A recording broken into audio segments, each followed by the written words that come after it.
زما ګرانو عزتمندو ورونو، مشرانو، ملګرو، عزیزانو، دوستانو، قربان در اسلام در شو ښایستو هدایتو. په خدای مې دې قسم مې په هر څه کې دنیا هم راته پرته د آخرت هم ثواب دیم خورما در خولې در بدبویي پرې. تېره ورځ زه د یو ځایه پرې زما څه کار ولو، په هغه پسې زه ولاړلم. نو سفر ډېر پکې ولو. یو سړی زما سره په بس کې په کرسۍ باندې ناست ولو. زما سره څنګه په مابینځ کې کوڅه ده، تاسو د بس د کرسۍ خامخا لیدلي، مابینځ کې د کوڅه ده. چې کله به دې سړي زما خواته مخ راوګرځاوي، سپین ږیری سړی ولو، دا تقریبا ولو د 50 اوښتې عمر والا سړی.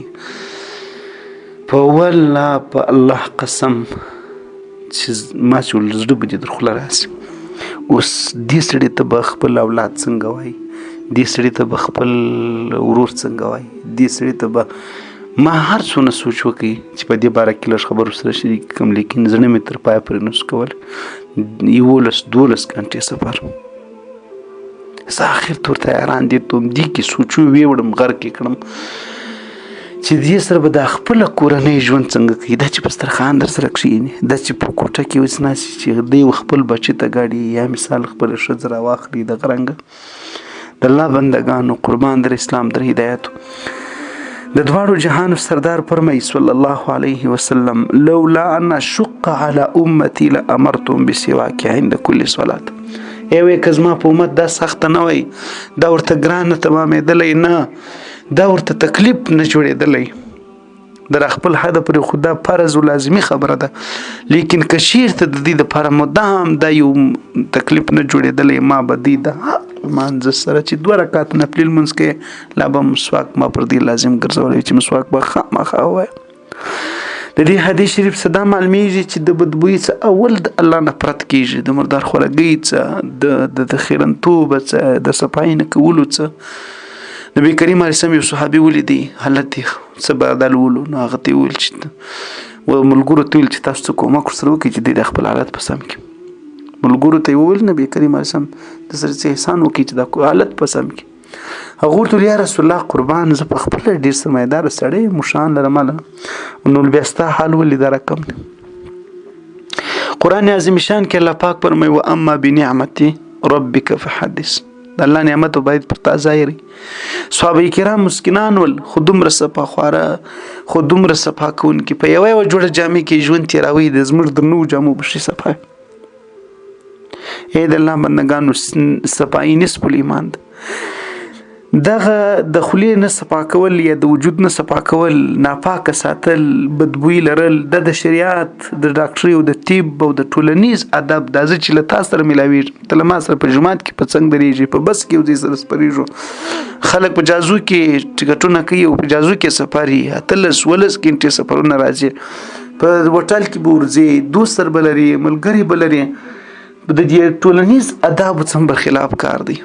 د ټولنیز اداب یو سړی چې سیک وي، هندو وي، مسلمانۍ خو ډېره لویه غټه خبره ده، دا ډېر د الله لوی ستر نعمت دی. موږ اوس د اسلام نوم اخلو، خو خدای خبر څوک به د ځان سره د اسلام او د ایمان خبره وړي تر آخرته پورې، دا به څوک وړي؟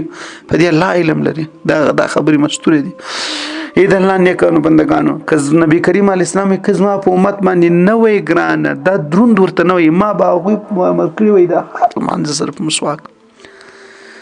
اوس هم مستحب دا ده چې د لمانځه مخکې مسواک ووه، د تلاوت مخکې مسواک ووه، د کور د نوتلو څخه مخکې مسواک ووه، د خوب تر راکښنېستې وروسته مسواک ووه، مثال د خوب راکښنېستې مسواک ووه، چې ویده کېږي مسواک ووه. دلته نبي کریم علیه السلام مسواکونه ولیدي په دا ټیم کې چې مجلس ته ورځي مسواک ووه، پلاني ځای کې ووه، پلاني ځای کې ووه، پلاني ځای کې ووه.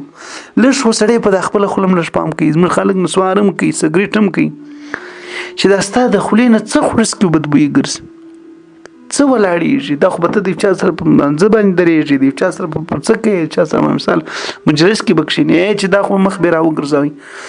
اخر ته ما خبرې ورسره کولې په مجبوري، د قسم په الله ما به د خواته کتلی نه سو، ورته ګډ به ولم، مثال هغه کله پوښتنه بیا راڅه وکړل، مثال دغه به مو وکړل، خو ډېر سخت مابینځ کې لا د غم ولو، مابینځ کې لا د کښېنې سم د پکښې بس کې د خاص مقام به تاسو ولیدلي.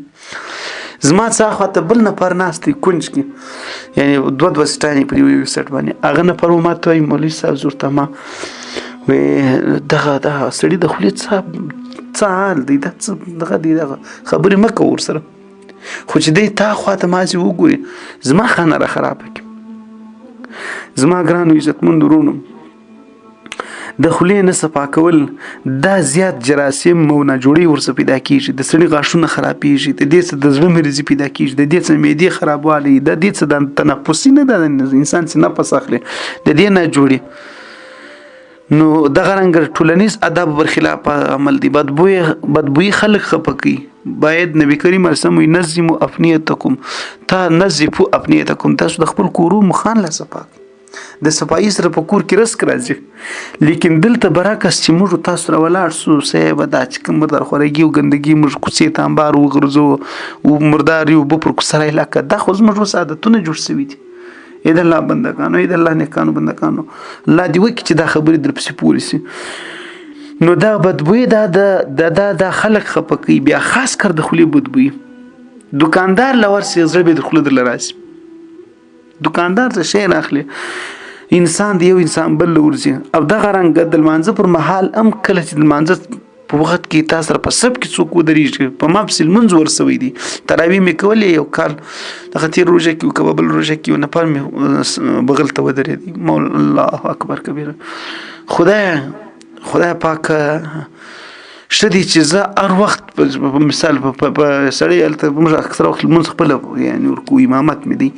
مثال دا وي ما چې زه به د داسې سړي پر څنګ باندې دا یوه شپه ودرېدم په ما پسې ټول لمونځ ورسو چې خدایه د ده به غریب همیشه ژوند په د خپله کورنۍ کې د انسانانو سره څنګه کوي. ګرانو عزتمندو وروڼو دغه رنګه د دې سره په کور جومات د رنګه چې کوم سکول دی مکتب یا ښوونځي هر شي چې ورته په خپل اصلاح کې په هر ځای کې بد تاثیرات لري.